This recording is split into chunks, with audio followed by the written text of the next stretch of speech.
अर्चनीय वंदनीय सद्गुरुदेव पूजनीय संतजन, संपूर्ण संसार में दो परंपरा के मानने वाले लोग हैं। एक है सामी परंपरा और एक है आर्य परंपरा। आर्य परंपरा के अंतर्गत हिंदू, बौद्ध, जैन इत्यादि धर्म को मानने वाले आते हैं और सामी परंपरा में इस्लाम, यहाँ तक कि ईसाई, यहूदी को मानने वाले आते हैं। तो सदगुरु कबीर साहब दोनों परंपराओं के मुल्लाओं, फकीरों तथा हिंदू के पाखंडी पंडितों से कुछ सवाल पूछते हैं। तो दोनों कबीर साहब को नास्तिक कहते हैं। दोनों कहते हैं कि कबीर ईश्वर अल्लाह को मानता ही नहीं, जबकि श्री कृष्ण जी श्रीमद्भागवत पुराण के 10वें स्कंद के 84वां अध्याय में 13वां श्लोक में दर्जनों ऋषियों, विश्वामित्र, शतानंद, भारद्वाज, गौतम, भृगु, पुलस्त, कश्यप, अत्रि, मार्कंडे, अंगिरा, अगस्त, याज्ञवल्क्य इत्यादि ऋषियों के समक्ष घोषणा करके कहते हैं। वहाँ सैकड़ों ग्रामीण भी मौजूद हैं और घोषणा करते हैं कि हे महात्माओं, हे सभासदों, जो मनुष्य ये बात, पित्त और कफ इन 3 धातुओं से बने हुए ये सब तुल्य शरीर को ही आत्मा कहता है तथा अपना मैं, स्त्री, पुत्र आदि को ही अपना कहता है और मिट्टी, पत्थर, काष्ठ इत्यादि पार्थिव विकारों को ही ईश्वर मानता है, जो केवल जल को ही तीर्थ समझता है, ज्ञानी महापुरुषों को नहीं, वह मनुष्य होने पर भी पशुओं में भी नीच गधा है। विचार करो, काठ, मिट्टी, पत्थर के देवता के मूर्ति पूजने वाले को श्री कृष्ण पशुओं में भी नीच गधा कह कर संबोधित कर रहे हैं, तो उसे कोई कुछ नहीं कहता। सिर्फ सबकी नज़र कबीर पर है, जबकि कबीर साहब से बहुत दिन पहले कृष्ण ने यह बात कहा था। कबीर साहब तो श्री कृष्ण की वाणी को लागू करते हैं। सदगुरु कबीर साहब दोनों परंपराओं को मानने वाले से सवाल पूछते हैं और कहते हैं, का मुंडी भूई सिर नाए, काजल दे नहाए, खून करे मिस्कीन कहाए, अवगुण रहे छिपाए, का उज्जू जप मज्जन किए, का महजिद सिरनाए, हृदय कपट निमाज गुजारे, का हज मक्का जाए। जड़ मिट्टी पत्थर की पिंडियों के सामने सिर झुकाने से क्या कल्याण हो जाएगा, और शरीर को गंगा में रगड़ रगड़ करके नहाने से, धोने से, स्नान करने मात्र से क्या लाभ हो जाएगा। बलि और कुर्बानी के नाम पर हत्या करके दीन, गरीब, फकीर कहाते हो। जानते हो, मुल्ला है सिर्फ तुम अपना अवगुण छुपाने का तरीका अपनाते हो। केवल उज्जू जप स्नान करने से और मस्जिद में सिर झुकाने से कोई लाभ मिलने वाला नहीं है। यदि हृदय में कपट, छल बनाए रखे तो नमाज अदा करने और मक्का जाने से कोई लाभ होने वाला नहीं। बताइए, कबीर साहब झूठ कह रहे हैं, गलत कह रहे हैं कि सही कह रहे हैं? हृदय में दया का संचार नहीं हुआ तो मंदिर में पूजा करने या नमाज अदा करने और जमीन पर सिर पटकने और गंगा में नहाने से कोई लाभ होने वाला है? मुसलमान लोग कुर्बानी या जिहाद के नाम पर ऊंट, गाय, यहाँ तक कि गैर मुसलमान इंसानों की हत्या कर देते हैं और पाखंड से खुदा का बंदा कहलाते हैं। कपट से अवगुणों को अपने अंदर छुपाए रखते हैं। अब आप ही बताइए, कबीर साहब क्या गलत कह रहे हैं? हिंदुओं से कहते कि हिंदू व्रत एकादशी 2400, 30 रोजा मुसलमाना, 11 मास कहो किन तारे, 1 महीना ना। हिंदू 1 साल में 24 एकादशी करता है, मुसलमान साल भर में 1 महीना रोजा रखता है। कबीर साहब उससे पूछते हैं, 11 महीने तुम दोनों को पवित्रता तथा धार्मिकता से किसने हटा दिया? क्या 1 महीना ही मुक्ति देने वाला महीना होता है? बताओ, यह धारणा तुम किससे सीखा? जो खुदाए मस्जिद बसतु है और मुलुक के ही केरा, तीरथ मूरत राम निवासी, दुईमा किन्हू नहेरा। यदि खुदा केवल मस्जिद में बसता है तो मस्जिद से बाहर का संसार किसका है? क्या मस्जिद से बाहर का शैतान लोग रहते हैं? हिंदू से कबीर साहब पूछते हैं कि केवल तीर्थों मंदिरों मूर्तियों में राम निवास करते हैं तो बाकी जगह कौन रहता है, और मूर्ति में ही राम है तो अन्य जितने भी जीवित प्राणी हैं उसमें कौन है। हे संत जनों, ये दोनों धर्मों के मानने वाले कर्मकांडी पोखा पंडित आज तक इसका खोज विवेक नहीं किया।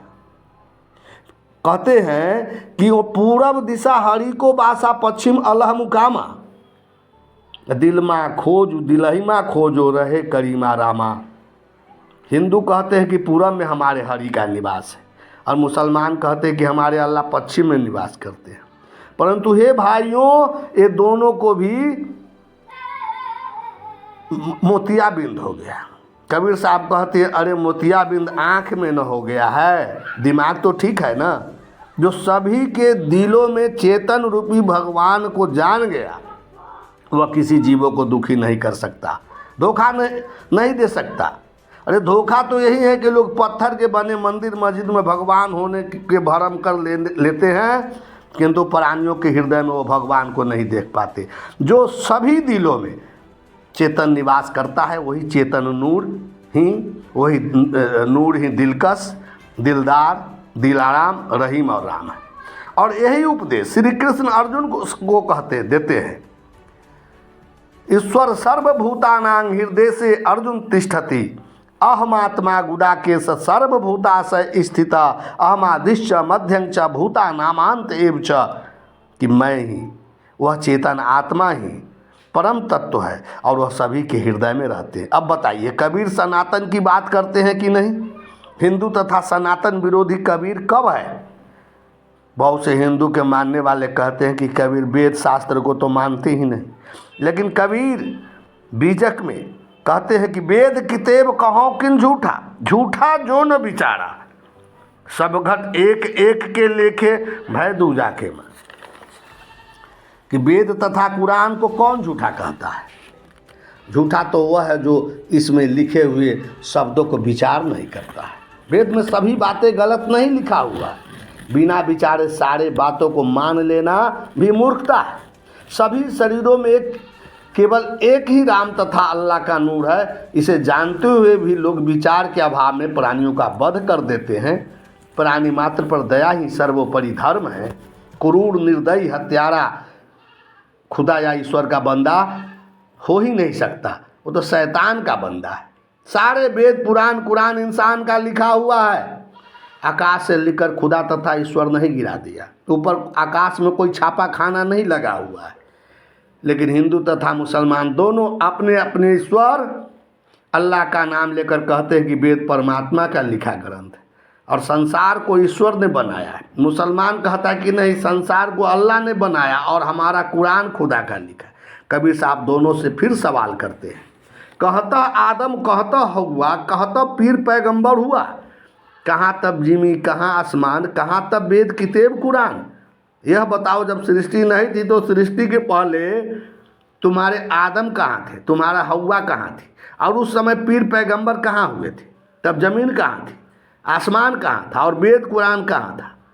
जो ईश्वर मंदिर में रहता है और अल्लाह मस्जिद में रहता है, वह अपने रहने के लिए मंदिर तथा मस्जिद तो बना नहीं सकता, वह दुनिया को कैसे बना सकता है। कर्मकांडी हिंदुओं तथा मुसलमानों से कहते हैं कि उसका घर तुम लोग कंकड़ पत्थर से बनाए हो और तुम विचार नहीं करते हो। हे संत जनों, यहूदी, ईसाई, मुसलमान, सामी मत वाले सृष्टि का प्रथम मानव आदम को मानते हैं।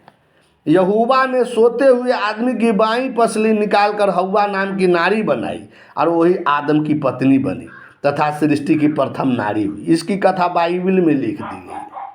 अब बाद में इसमें मूसा, ईसा, मुहम्मद आदि कई महापुरुष जो है ईश्वर के संदेश वाहक हुए और पैगंबर माने गए। कबीर साहब सामी मत वालों से पूछते हैं कि तुम्हारे अनुसार पहले एक ईश्वर था तो तुम लोग उसी को क्यों नहीं मानते? फिर आदम, हव्वा, पीर, पैगंबर, कुरान इत्यादि का घमंड कर क्यों समाज को तोड़ते हो? मंदिर मस्जिद तुमने बनाई, रोज़ा नमाज ईद बकरी तुमने कायम किए, कुर्बानी के नाम पर तुम सब अपने इच्छा से जीव का वध करते हो। क्या तुम्हें आदेश अल्लाह ने दिया? जिन दुनिया में रची मस्जिद, झूठा रोज़ा, झूठी जीद, साचा एक अल्लाह के नाम जाको नहीं नहीं करूँ सलाम। जिन्होंने दुनिया में मस्जिद बनाया है उनकी मस्जिद, रोज़ा, ईद सभी झूठे। साचा केवल एक अल्लाह और राम का नाम है जो जीवों का चेतन आत्मा है। मंदिर मस्जिद परमात्मा को भाव अर्पण करे का एक छोटा सा साधन भले ही हो सकता है, परमात्मा वह नहीं। फिर कुर्बान कबीर साहब उनसे पूछते हैं, कहूँ दहु भीस्त कहाते बाई, किसके कहे तुम छुरी चलाई। करता कीर्तन बाजी लाई, हिंदू तुरक की राह चलाई। बताओ मुक्ति कहाँ से आई, किसके कहने पर तुम प्राणियों पर छुरी चलाते हो। अरे संप्रदाय के निर्माता अल्लाह नहीं है, पंडित मौलवी पादरी इत्यादि धर्म के नाम पर इस प्रकार का पाखंड रचा है। और यही लोगों ने हिंदू, मुसलमान, ईसाई, यहूदी इत्यादि संप्रदाय बनाकर इंसानों को, समाजों को अनोख भागों में बांट दिया है। सदगुरु कबीर साहेब फिर उससे पूछते हैं कि उस पाखंडियों से कि कहाँ तब दिवस, कहाँ तब राति, और कहाँ तब कीर्तन की उत्पाती। नहीं वाके जाति, नहीं वाके पाती, कहे कबीर वाके दिवस न राति। जब चराचर संसार नहीं था, केवल सत्य परमात्मा सत्ता थी, उस समय दिन रात कहाँ थी। और ये हिंदू, मुसलमान, सिख, ईसाई, यहूदी, ये बलि कुर्बानी कहाँ थे। अरे परमात्मा में जाति है ही नहीं। कबीर साहब कहते वहाँ न दिन है न रात है। सदगुरु कबीर साहब की वाणी सुनने में आपको कटु अवश्य लगे, लेकिन बिल्कुल सत्य बोला है।